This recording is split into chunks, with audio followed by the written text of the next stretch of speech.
इस बात की है। शास्त्र और आचार्यों का सिद्धांत ही भगवान की प्राप्ति कराता है, मनमानी आचरण नहीं। जो अपने मनमुखी चाल से चलता, वो कितना भी बढ़िया साधन कर ले, वो भोगों की इच्छा को काट नहीं सकता। ये ध्यान देना। शास्त्र और आचार्यों के सिद्धांत से जो चलता है वही भगवत प्राप्त होता है। कोई मनमानी आचरण करके चाहे जितना अच्छा साधन बना के चले, भोगों की इच्छा को नहीं काट सकता। फिर भगवत प्राप्ति कैसे हो जाएगी? फिर परम शांति कैसे प्राप्त हो जाएगी जब भोगों की इच्छा नहीं काट पाएगा?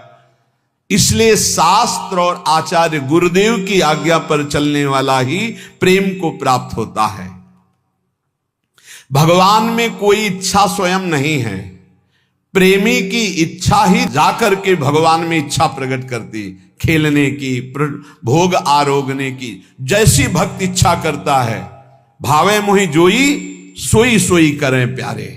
प्यारे पूर्ण काम है, उनको कोई भोग की आवश्यकता, किसी क्रीड़ा की आवश्यकता नहीं। सेवक जी महाराज कहते हैं, मांगो मन मनसि दासी अपनी करी, पूर्ण काम सदा हृदयम। आप पूर्ण काम हो हे प्रियालाल, हमारी आवश्यकता नहीं, पर हम ये अपने भाव आपको कि मांगो मन मनुष्य दासी अपनी कर, आप मुझे अपनी दासी बना लो, अपनी सेवा में रख लो, ये मेरी मांग है, आपको आवश्यकता नहीं है।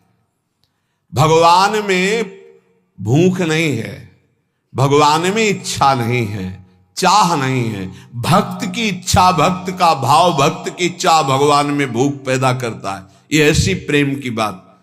प्रभु रो रहे हैं यशोदा मैया का दुग्ध पान करने, ओ मेरा लाला पालने से उठाती पवा रही है। ये भाव, भाव का भूखा, वात्सल्य भाव, तो भगवान वैसी लीला कर रहे हैं। जो अपने इष्ट में आसक्त है वही भक्त है। इष्ट के अतिरिक्त जहां कहीं भी आसक्ति है वही दुर्गति का कारण बन जाएगी। एक हिरण के बच्चे में आसक्ति हुई तो अगला जन्म हिरण का। एक एक शब्द बहुत अमूल्य है। यदि आपने केवल प्रभु में आसक्ति कर ली तो आपको अब प्रभु को बुलाना नहीं पड़ेगा, वो आपके सामने ही रहेंगे हर समय। निरंतर प्रभु आपके सानिध्य में रहेंगे। छिन छिन विहेरत संग, छिन छिन निरखत प्रेम भरी। यहां पूज्यपाद उड़िया बाबा जी कह रहे, जिनकी कहीं आसक्ति नहीं है प्रभु के सिवा, उनको कभी यह मांगना नहीं पड़ता कि प्रभु आप हमें दर्शन दे दो। हर समय उनके नेत्रों के सामने प्रभु बने रहते हैं।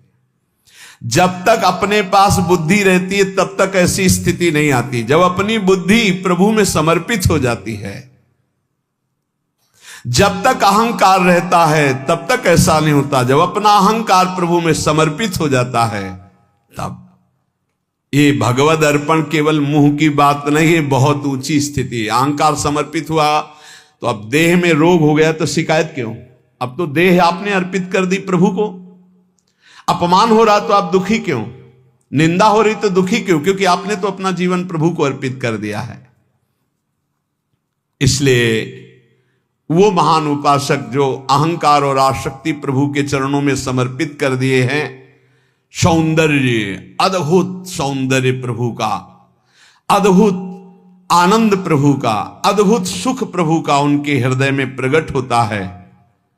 फिर उनको कोई चाह, कोई आवश्यकता, किसी से अपना संबंध, ये चाह ही नहीं रह जाती। यदि आप गुरु प्रदत्त नियम से भजन करेंगे तो निश्चित आपको प्रेम की प्राप्ति हो जाएगी। गुरु प्रदत्त भजन में सामर्थ्य है प्रेम प्रदान करने की। बार बार महापुरुषों के श्रीमुख से बात निकल रही। यदि ऐसा नहीं तो लय, विक्षेप और विघ्न ये आपके निवृत्त नहीं हो सकते। ये बात, हाँ, एक प्रश्नकर्ता ने प्रश्न किया था कि मैं सुन करके बहुत समय से नाम जप कर रहा हूं, पर एक ऐसी स्थिति होती, नाम छूट जाता है, क्या वो समाधि है? तो तंद्रा होती, वो समाधि नहीं होती। समाधि जो होती है वो जागृत, स्वप्न और सुषुप्ति तीनों से परे होती है। होती गाढ़ अवस्था है पर वो जागृत अवस्था में होती, वो निद्रा की तरह नहीं होती।